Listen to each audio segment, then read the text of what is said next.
Hey, Montel Williams here. Look, I've got some incredible news to share with you. I want to tell you about my brand new book that's coming out that's called The Sailing of the Intrepid.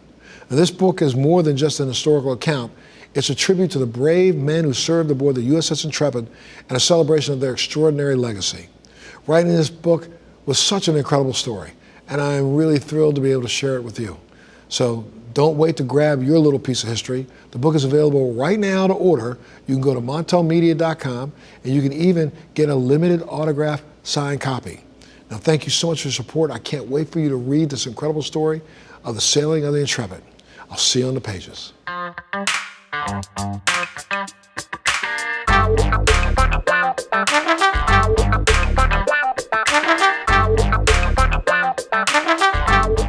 Hey guys, welcome back to Let's Be Blunt with Montel, the podcast where we dive deep into the world of cannabis culture and everything in between.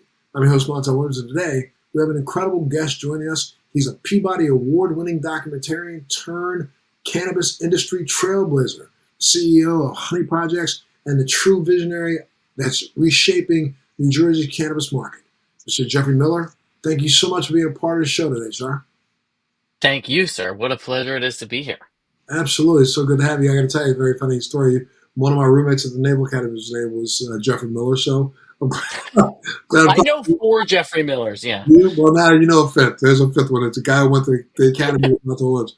And I heard that you and your wife just gave birth to a baby boy. Is We that did. We did. right? Thank you so much. Absolutely. Yeah, that's so cool. How's Yeah, life? we had the baby at home. Oh, It go was ahead and amazing. yourself. Do you have a midwife? Yeah, we had two. We had three. There were two real like ready ones and one like in training. It was Gotcha. very awesome. Gotcha. Do the bathtub thing?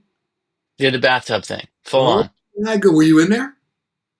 I was right. I mean, I was right. I was right in there. I wasn't in the water, but I You was were, close you were enough. right beside the bathtub. Yeah, and my son, our other son who's 6, was also with us. So it was a real like family affair. It was wild. I tell you, crazy. I have four kids. Um, I was in the birthing room for all four of them, but will tell you the God's honest truth. Now I'm being as 100% truthful as I possibly can. Number two, my second daughter, well, my second child born was my a daughter. Almost stopped me from going in there the third and the fourth time. Oh no. Well, Oh no. it was one of those nightmares, man. I mean, my ex-wife at the time gave birth to our daughter, and I won't go into detail, but it was one of those things that I almost passed out. I was on. Oh They no. put me in a chair. They had to put ice packs on my back. Oh no. Oh no. She had a difficult birth, and there's some shit happened in that room that I was like, I don't think I will do this again. And then I got remarried and had two more kids, and so I was in the room with both of them. But I was Got it. literally, I was like barely holding off. Oh no. So Well, our first one was born in the car. oh no, That was not the plan, as you can imagine. I bet. So we figured, well, we already kind of did this. Why don't we not involve the car this time and just stay home? Uh, that's so funny. The police involved or stopping on the side of the road? Anybody stop that? No, we were living in LA at the time, and we were coming down the stairs. That we had a doula. She was like maybe a little intimidated to bring us too early, so she was like being conservative about giving us the sign to leave, and she called it a little late, obviously. So we lived like up this hill, and we were parked down on the street. So when we were walking down the stairs, my wife was like, "I think I feel the head," and the midwife like looked, and she was like, "Oh yeah, he's like out to here." And so then it was like, well, we weren't going to go back up the stairs. I mean, that was just not an option. So it was like down the stairs into the backseat of the car, And and like baby was born like less than 5 minutes pop later. right out. Yeah, crazy. My goodness, that's Right in the street, like right into the street. that's here we're two guys sitting there talking about births of our children. However, Yeah, yeah. we're getting ready to go into cannabis, but before we do, I'll tell you, funny. When my son was born, which was the first child I had. No, sorry, my that was my third child, but first child with my second wife. Um, it's funny because we had gotten up in the morning. We had the bags prepared and all that stuff to go to the hospital. Yeah. You're all ready to go. We're getting closer and closer, and the doctor that we had, pediatrician, said, you're probably, I think you're going to be late. You'll probably be 4 or 5 days late. And we're okay, whatever, whatever, because she wasn't responding the way that the doctor wanted her to. So anyway, we're Yep. home that morning, and my wife had gone down to start the coffee pot and came back up to go lay it back down in bed to go down and get coffee. And I went downstairs, and I'm like walking, and I'm stepping on the floor, and there's water everywhere. I'm like, Oh, no. who the hell spilled all this water? And then I went, wait a minute, water everywhere. I'm looking up the steps, and it's from the kitchen all the way back up to the steps, and I'm going. I ran back upstairs. I said, your water broke?" And she said, "What?" I said, "Your water broke." And she didn't even realize that her water broke. And now, when she got to stand up, then it broke all over the bed. And I was like, "Oh Lord." Oh, no. Trying to get out of there to get to the hospital. The hospital's like 10 minutes away, but fortunately we did make it to the hospital, and the baby was born there. That was what we wanted to do. But it was just funny because I'll never forget. I'm walking around, said, I got down and I said, "Damn, I must have dropped a glass, or I must have dropped something. Wait a minute, Yeah, somebody had a spill. holy water, crazy." And thank you so much for being here and doing a part of Let's Be Bone with Montel.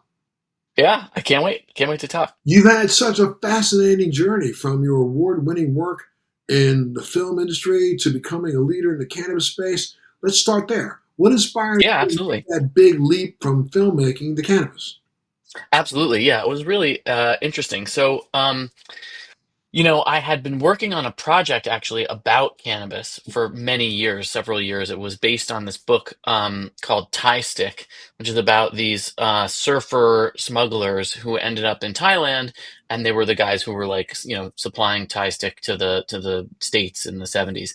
And I got to know these guys really well. They came to my wedding and like stayed in my house. They're like salty world traveler types, adventuresome figures. And the project got picked up at Amazon, and we started shooting it. And then it was like my big project. It was gonna be 6-part series, and I was very excited. Um, and we started shooting, and the executive there turned out to maybe not be a great dude, and he got in a Me Too situation. And then, like, nobody wants to pick up those projects when the executive is involved that has a bad reputation. So Amazon was like, well, we didn't give you that much money yet. We're just not going to finish the project. And I had been working on it for all these years, and I had met a lot of people because the project was going to span up until the present day. So I had gotten very involved in the cannabis community and attending events and stuff for years. So I thought, you know what?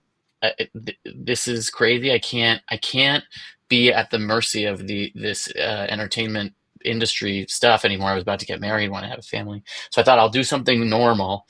I'll join the cannabis industry as if that was like a step into like a more stable lifestyle. Mhm.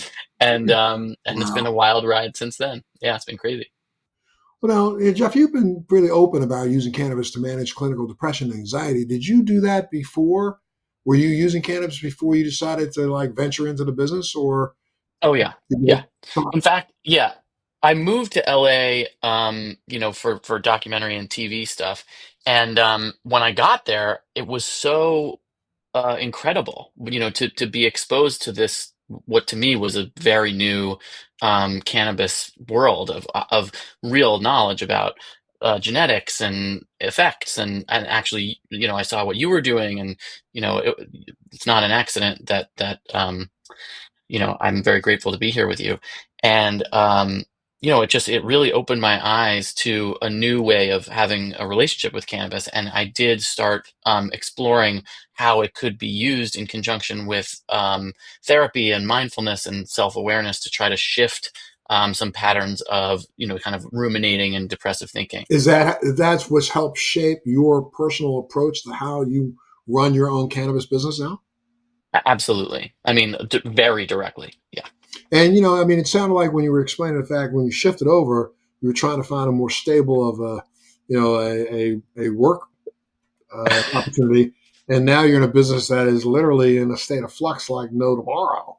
I mean, Yeah. I've not seen I've been in this business and around cannabis now for 25 years, going all the way back to 2001.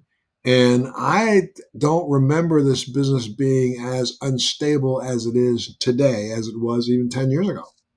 Yeah, I've been in it for 10 years, which, I mean, it makes me seem ancient. But I think like it's definitely more unstable than it was. I will say for me and my relationship with what it was like to make documentaries all the time, it actually is more stable, but the bar was extremely low. So I Wow. don't think that really says a lot. And I do think like right now being in the East Coast is beneficial. New Jersey comparatively to a lot of other markets, and I was in LA and California for a while, is a good place to be. And we're trying to build something that will have legs to withstand all the things that we know are coming, all the things that happen in all these markets. But I do agree. Yeah. Even in my 10 years, I don't know that it's been like this before. Having your own personal experiences, though, now that's helped shape the way you approach the industry through your own dispensaries, correct? Definitely. I mean, I feel like, uh, I don't know if you remember if you were there for this, but I think you were. A long time ago at the MJ BizCon, like Ben Cohen from Ben and Jerry's was a keynote speaker, Yeah. and he gave this talk about like we can have values and we can create the industry that we want, and it was very inspiring to me. And then of course all the ups and downs and business travails that have happened in the industry have, I think, made us lose sight of that a lot. But I think we've been able to reconnect with that kind of steady thing of like, okay, there's a thing we have experienced that we believe in that's real, and that thing does not change, which is that cannabis can be used to improve people's lives, that there is such a thing as quality, and that doing a better job is better, and that over the course of time, people will become more and more educated, and that they will be able to connect with the plant and connect with each other in a better and better way if we just hold tight to those values and keep the faith. So that's what we're doing. And now your dispensary is called Honey Projects, or did I get that wrong? So Honey Projects is like the umbrella company. The one is called HoneyGrove and one is called HoneyStash. The laws in New Jersey require that they have different names at the time that we were going through the licensing phase. Now that's relaxed a little bit. So as our third one comes online, which we are going into construction in a couple weeks, that one will be called HoneyGrove also, and eventually I think they'll all be called that. But a new market. And what sets your dispensaries apart from the rest?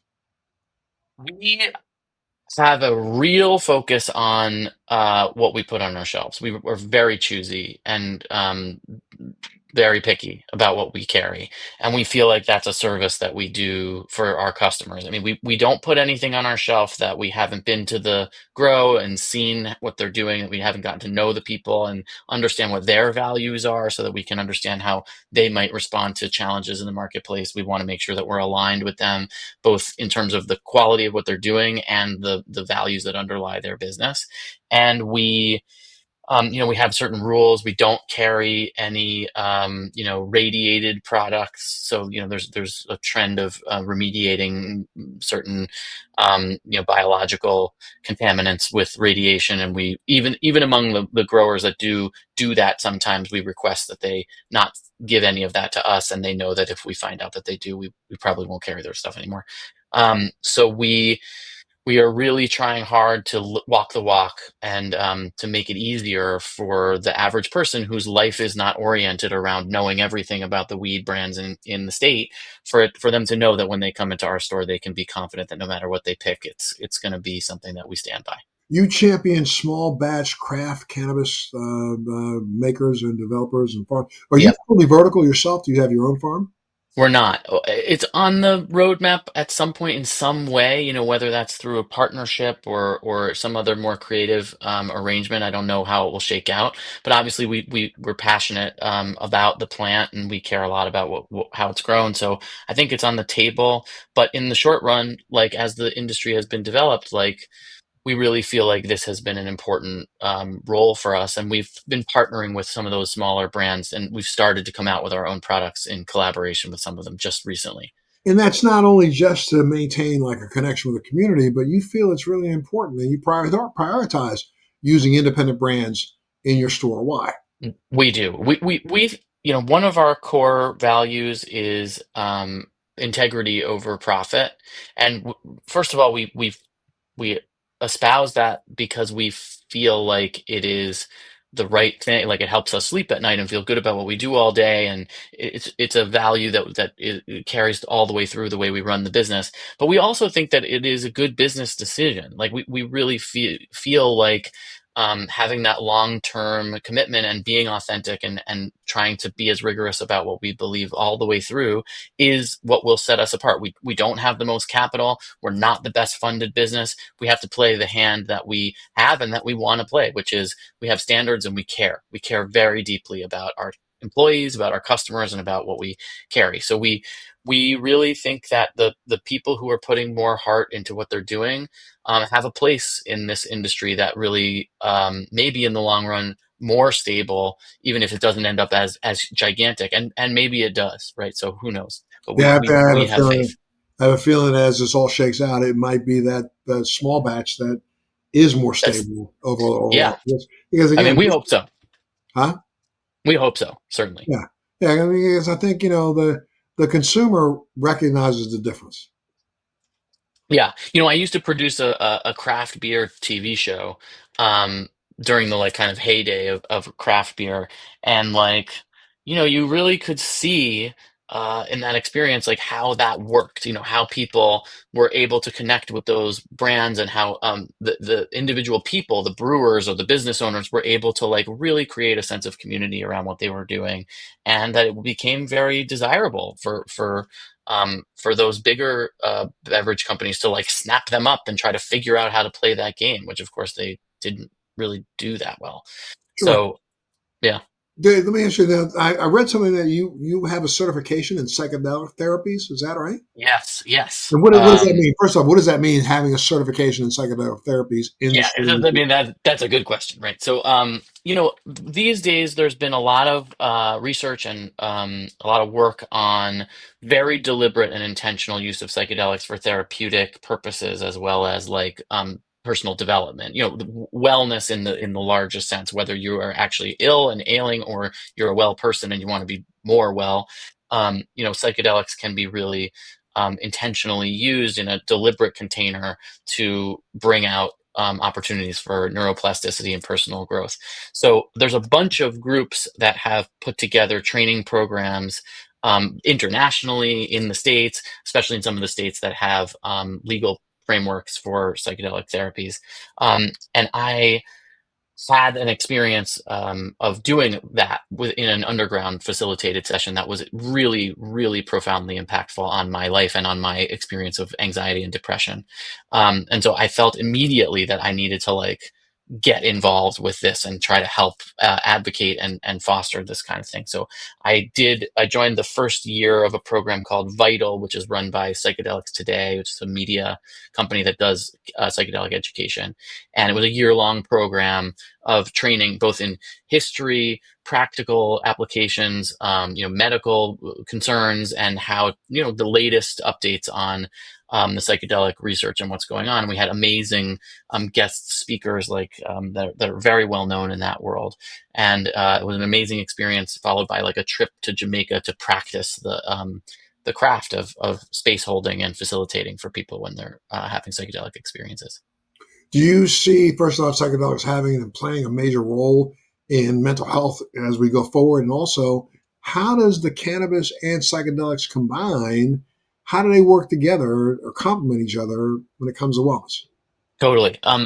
First of all, I definitely do believe that in an even more like clinically verifiable and obvious way, that psychedelics will play a role in the future of mental health. I think it's the difficult part of it, which I think for anyone who's aware of the FDA's failure to approve MDMA as a treatment for PTSD, would be aware, like, the rough part about it is that it's not just the drug, like, you don't just take a pill and then you get better.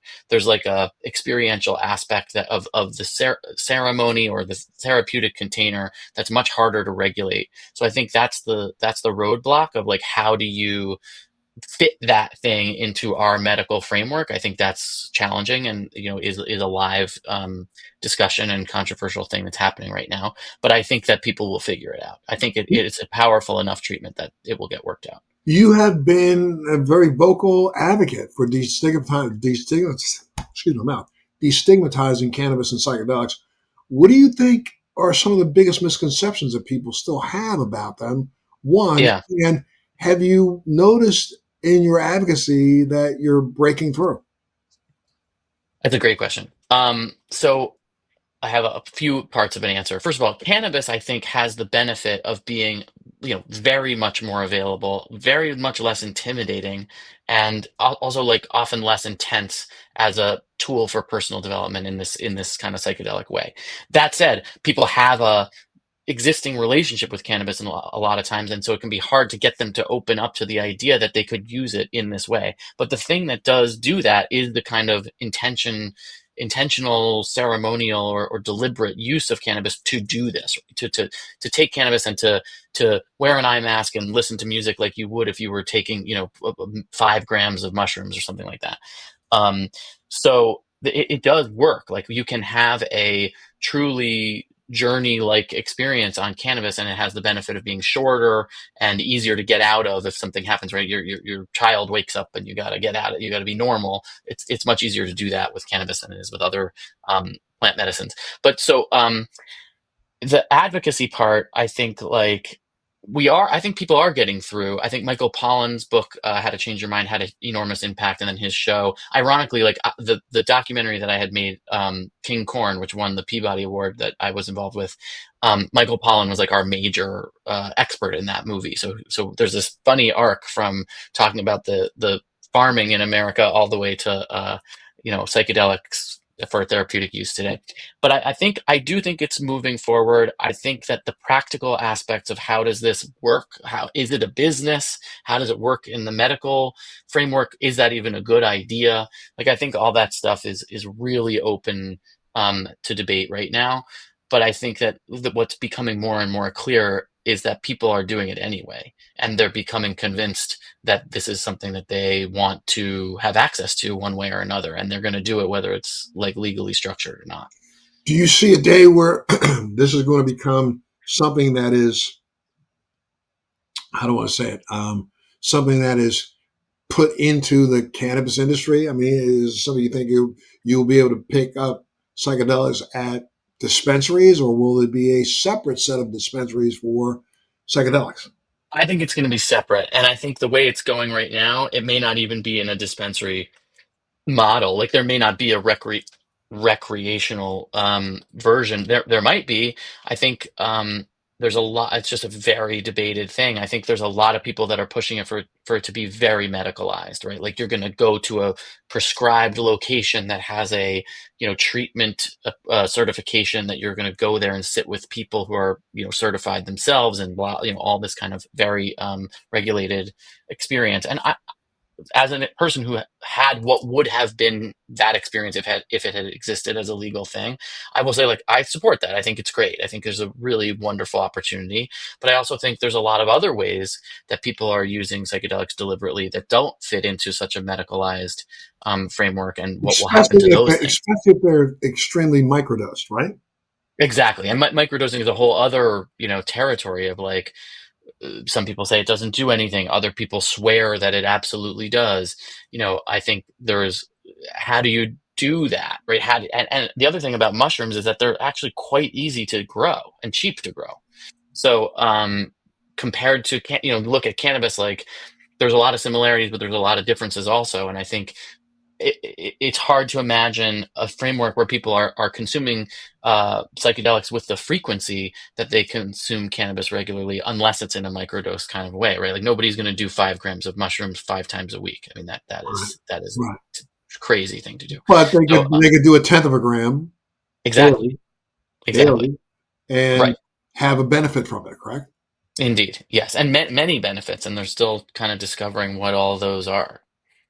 Right. And when it comes to the cannabis industry itself, now it's faced a lot of challenges, from overregulation to the green rush fallout. I mean, what do you think needs to change to create more of a sustainable and equitable industry? And, I mean, I have been an advocate since day one. I just don't think we as an industry have done enough to educate the Yeah. consumer. We've done so much. I mean, you go to you brought up earlier. You go to MJ BizCon, or you go to any one of these other conferences. They are all B2B, pretty Yep. much. with You maybe got it. one or two breakout sessions that might address the consumer, but we don't address the consumer the same way we should be. As I think we should be addressing the consumer the same way pharma does. You know, I Absolutely. mean, and so what do you think we need to do to change to make it more of a sustainable and equitable industry? I think I first of all, I think it's a great point and a great question, and it really is at the core of what's going on right now, I think, in our industry.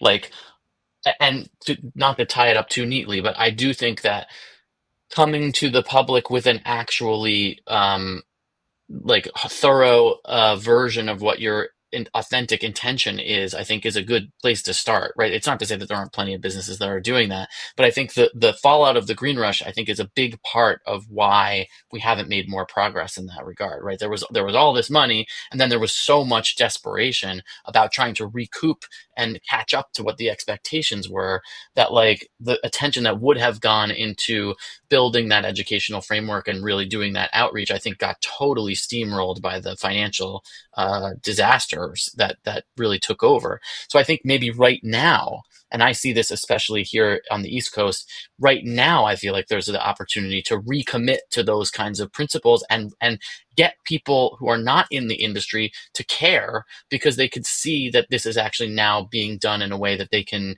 relate to, and that is not just about money, or not that the hype isn't so big that they become skeptical about it. So I hope that we can take advantage of the fact that we're post green rush to kind of garner some trust, to rebuild some authenticity and trust with the regular customers, and commit to that education. Well, I agree with you. But I got to tell you something: the industry can't just play lip service to this. They got to actually go out and do something about it. Absolutely. And that's what bothers me. It's like recently I've been talking to a lot of people in the industry, especially on this podcast, and I bring this up, and they all say, "Yeah, I agree, I agree, I agree." But I turn around and you don't see them doing anything.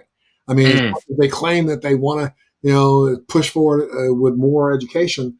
I mean, I'll go back to: would you venture back into the documentary film world to help educate more on cannabis? And I'm not talking about educating the other, you The other know, cannabis entrepreneurs, yeah, yeah, I'm yeah. talking about educating because I mean, honestly, why do I when I walk out off of this, I shut the screen down before I do my next podcast. I'll go out and look at the news for 10 or 15 minutes. And if I'm watching the news for 10 or 15 minutes, within that 15-minute period of time, I'm going to see at least three commercials talking about some damn pharma product Yep. that I don't know what the hell it does, but I'll remember its name because it's got a catchy little jingle, and it's done so that it can put that word in my brain. So when I go see my doctor, I can say, I saw this commercial, and of course the doctors go, "Oh yeah, I got it right here. It's on my shelf. Yep. You can take it home and try a sample."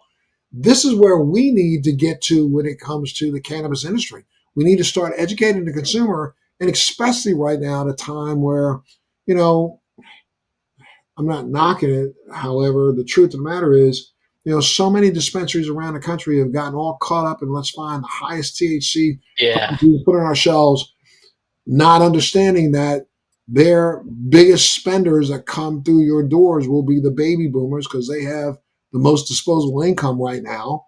And we should be tailoring, and they're not the ones that want to go home and trip out over cannabis. They don't. They want to Yep. go home and That's have a right. nice experience. They can watch the TV and relax and get to sleep the way they want to do. But instead, bartenders send them home with some daggone something that's, 29, 30% THC, and they get blasted out of, their brains and they never come back. Absolutely.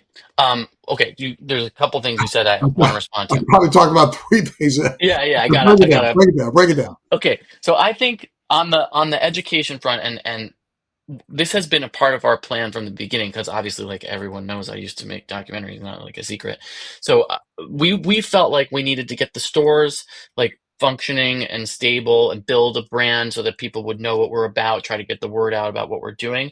But we are working on a content strategy that is education and also education and entertainment kind of focus, right? It has to be interesting. It can't just be like to your point, we're not just trying to educate people who already know all this information, whether they're in the business or they're that inner circle of people who are very involved in knowing everything that's going on. So we have a new person working with us who lives in New Zealand, and he's like a very creative guy, and worked with Peter Jackson for a long time.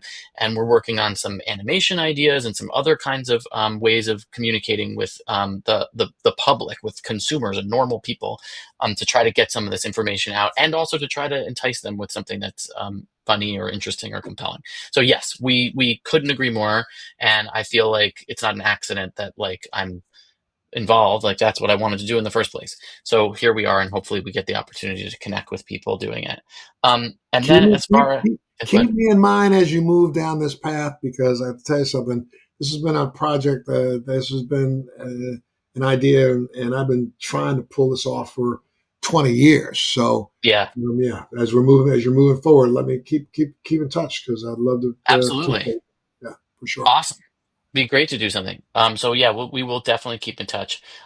Wait, did I forget the second and third one? Well, Uh, it was people have to do it. You have to actually do it. That was the first one. Like the industry has to actually do the education to the right people, and yes, that's a big point.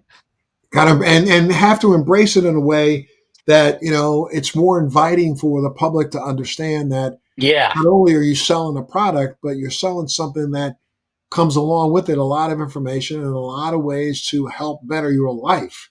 I mean, Yes. yeah, I mean, I think, we're at a place now where some of the dispensaries are just looked at as another 7-Eleven down the street. Totally. And the THC thing that you're talking about, it doesn't work. Like it doesn't do that. Like that's not what the THC is, right? Like Right, so you want to have a as rounded a profile as possible, as rich of an experience as you can have is going to come from the richness of the chemotype that's being expressed in the plant. And right, it's exactly the same as food, right? Like if you grow a tomato and it's grown in rich soil with the living soil with microbes and sunshine and all these wonderful things, it's going to taste better, it's going to have better nutrition, it's going to have all these positive things. And if you grow a factory farm tomato that's like just grown to be huge, and it's going to have no taste and it's going to have no nutritional value. This is agriculture, and plants are alive, and if you care for them, they will care for you back, and if you don't, then you will have a garbage experience. right. So and that was basically what this movie that I made a long time ago was about. So it's an amazing straight line to see that it's exactly the same. It's exactly the same as growing food. Well, you mentioned being inspired by values-driven leaders like Ben Cohen, and how do you incorporate conscious leadership into your role as CEO of Honey Projects? Yeah, it's an ongoing um, commitment. Like, so we are looking for ways of doing that, new ways of doing that all the time. At the beginning, when you know how a startup is, like it's a daily emergency. We weren't able to do as much of it as we wanted, but now that we are on more stable ground, we have two stores, we have a little more bandwidth to do these kinds of things. Um, we've been able to do a bunch. So first of all, I think that like committing to the idea of conscious leadership is the first step, right? Like we care a lot about our people, we care about their personal growth, we try to promote from within almost as often as possible, and we believe that work should be a place where you get something out of it personally, that you're somehow growing or experiencing or learning or something from you're spending a lot of time at your job. You want to like have something come back to you from it, not just giving all the time. So we try to teach our managers to take that same attitude, and we believe that if that can be in the culture, that will go all the way down through the whole business, and then we will get suggestions coming up from the people as well as coming from the top down. We also do breathing exercise at the beginning of a lot of our meetings. We had a sound bath for our staff in one of the stores. We try to have events that are very consciousness focused and creativity focused. We try to encourage, we have a staff that's been very involved in creative pursuits. One guy's a producer of a bunch of like gold and platinum recordings. Another person had a fashion line. Obviously, I was a documentary person. We've got a lot of people who have been involved in the arts who are committed to that as a form of self-development and self-expression. So we try to, one of our employees is a painter, and we've got a whole wall of his paintings. We really try to walk the walk and in encouraging everyone to bring their whole self to work I mean, and to be coming from a good place. I know you would understand this when I say it, but now, and believe me, I'm not asking the question to throw a monkey wrench at you or anything. I'm just asking the question. one of the things that I found about this industry is that leaders like you're going to open up two, three, four. Let's say you open up four dispensaries. Your leadership is going to stay within those four confines of that. But do you ever think about reaching out? You brought up the craft beer industry. I know in a lot of cities around the country where craft beer in bars and craft beer stores have opened, it just seems to me like the craft beer people are less threatened by their competition and really more embrace it as a whole rather than I want to beat the guy down the street. But when you Yeah. look at cannabis, it's all about beating the guy down the street. It's all about making sure I get your. When is this industry going to come together and recognize that we're not going to go anywhere until we really come together as a coalition to move the entire idea of cannabis forward rather than our own individual footprint? You understand what I'm saying? It's such a good question. So we I don't mean to be fatuous about this or like saying like be too pie in the sky about it, but I will say, when we started taking this approach to this business, we were not sure that this was going to work. Like we were not sure that people were going to connect with what we were doing or care at all. And it was a risky thing, and it was quite scary. We wanted to I think I got kids, like we want to have a successful business, and we're going to commit to these values that there's really no evidence that anybody is going to care at all. And the response that we've had has been so encouraging. People really care. They have been very passionate and supportive of what we're doing. And the cannabis community has been very responsive to this kind of let's just have a value that's higher than personal profit and gain and survival. Let's just all agree that we can commit to that, and then we'll figure the rest of it out as we go. Like it's idealistic, it's definitely optimistic, but like I think we've seen unbelievable response that makes me feel more positive about this than I really ever expected that we would be able to feel. So I think that it's happening. Like not to be like, oh, we don't have to worry about that. I think people have to continue to commit to it, but I think it is happening because the businesses that are not doing that are not doing well. Like they are having real problems. I mean, from my perspective, I got to tell you something. Just like you're in New Jersey, but I mean, from my perspective, I feel like instead of having an MJ BizCom, we should have a New Jersey MJ businesses come together for a Yeah, retreat. How about instead of BizCom, we come together for a retreat so that we can start sharing best practices and try to figure out how the rising tide lifts all boats rather than just have one outlier sinking. You know what I'm saying? absolutely. And I think that can be done. I think we actually could do that. And I want to know from your experience, since you have, so much more time in it even than I do, like it seemed to me that there was a time when people really did say that all the Oh, time. my brother, let me tell you something. I can remember, go back to 2005, 6, 7, 2011, 12, where people got together and I went to big seminars across the country where people were sitting in a room and they were cheering the fact that, yes, we want to share more information about, terpenes and minor cannabinoids and, all of the aspects. And we want to share this amongst each other. And then, about 2017, 18, 19, then it all became, well, how can you get more investors to come in to help your individual business put in more Yeah, countertops? It's like, wait a minute.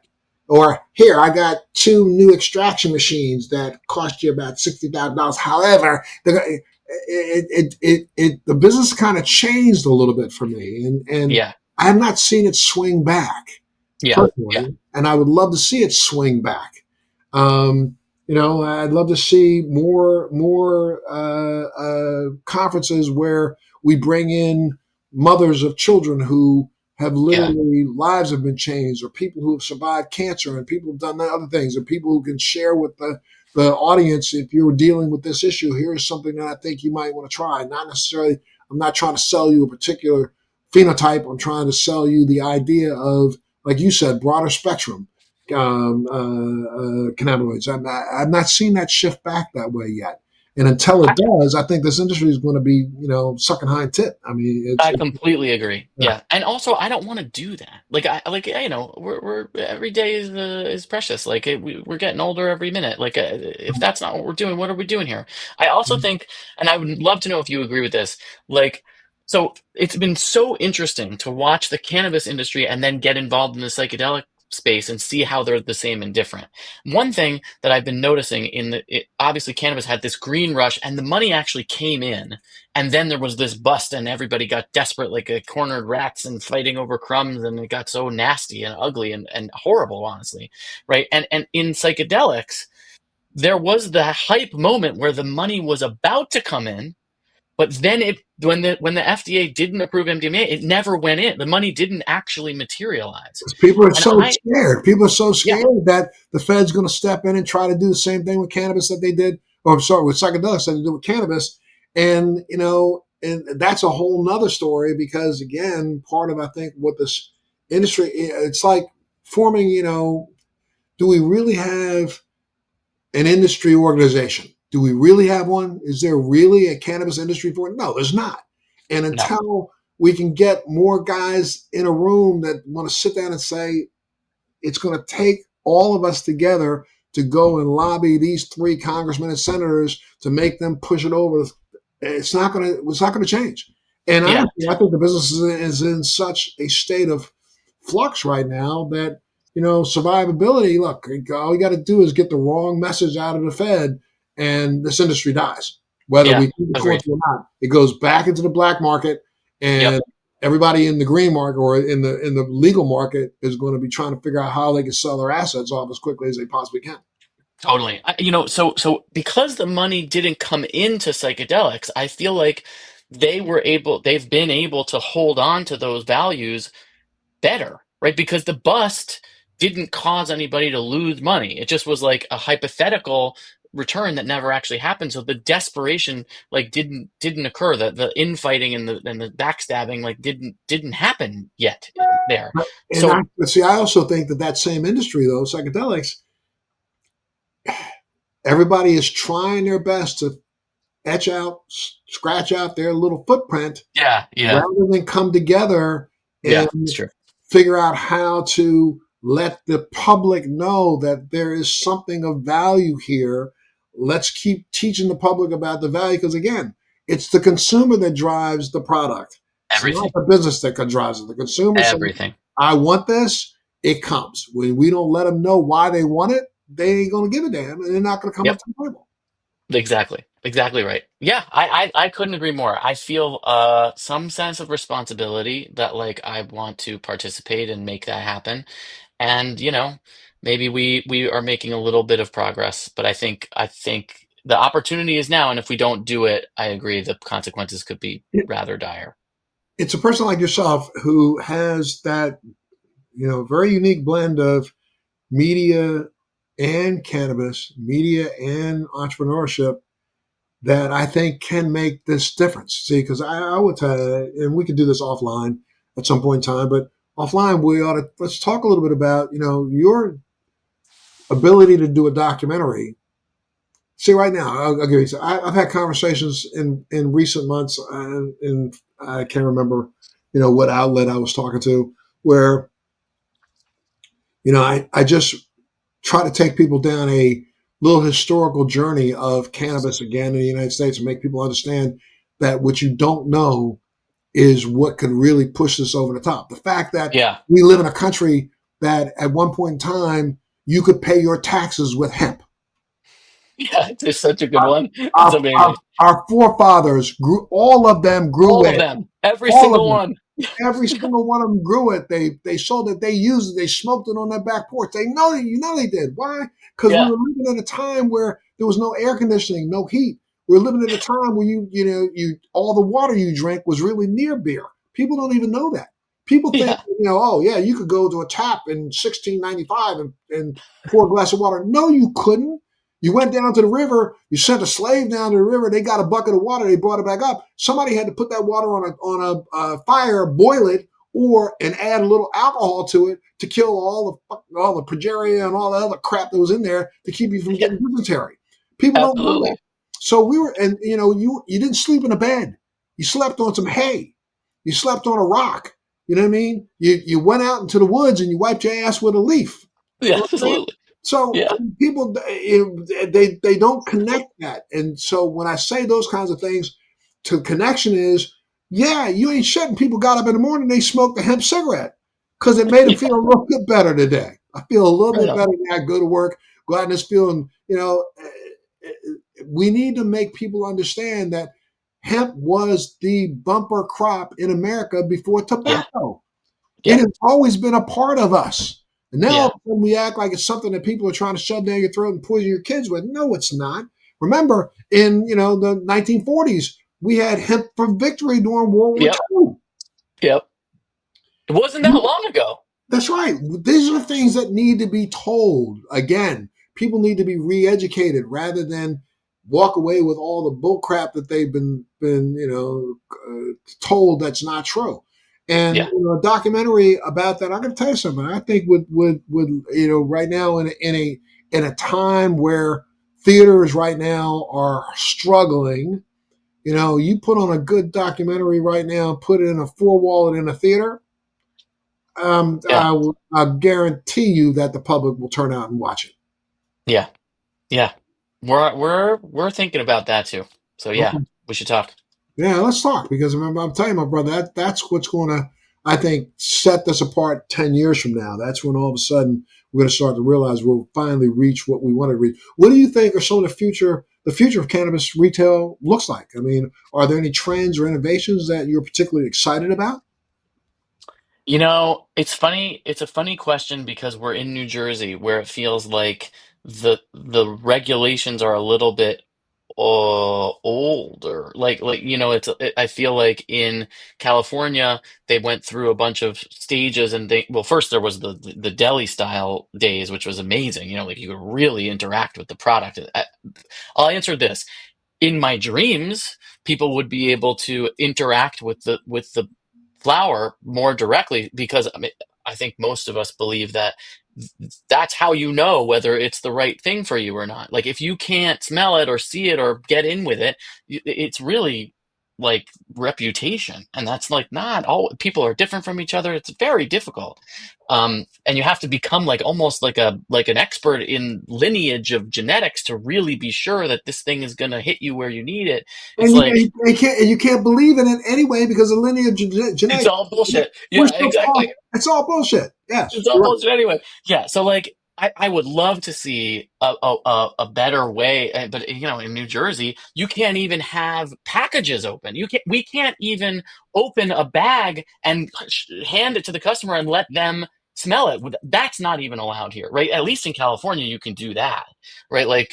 So I don't know that we're like at the vanguard of cannabis retail opportunities, but I think the direction that we should be going in is help people figure out what works for them by giving them easier access to exploring what they're going to like and what is going to work in for their particular situation.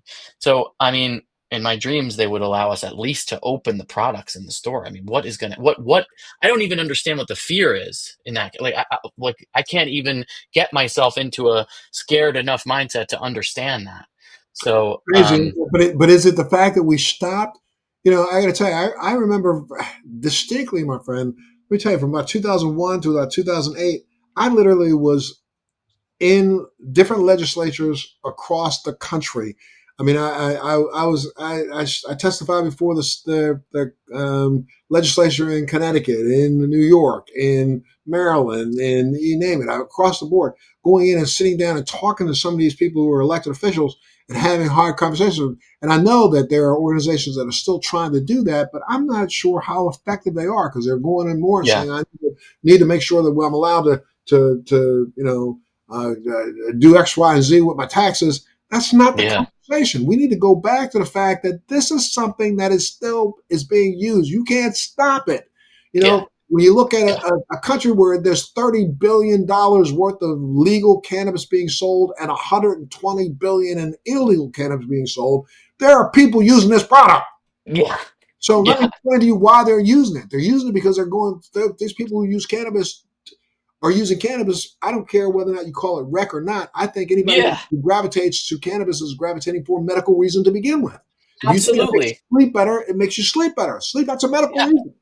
Or you people who have a joy deficiency, right? Like Yeah. they're missing the essential life ingredient of enjoyment. Yes, Like that is a medical need. That's a neurochemical thing that you can measure.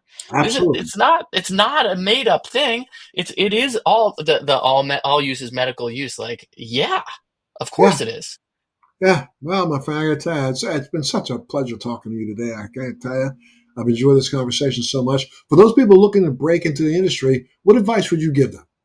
Ooh, make sure you really want to do it. Make sure that you mean it when you say you want to do that, because it's not gonna be a super easy, fun timey experience. I think like if you really care and you have a deep passion or commitment or a mission or whatever that is gonna keep you in it through the very rocky times, then I think there's nothing you could do that would be better.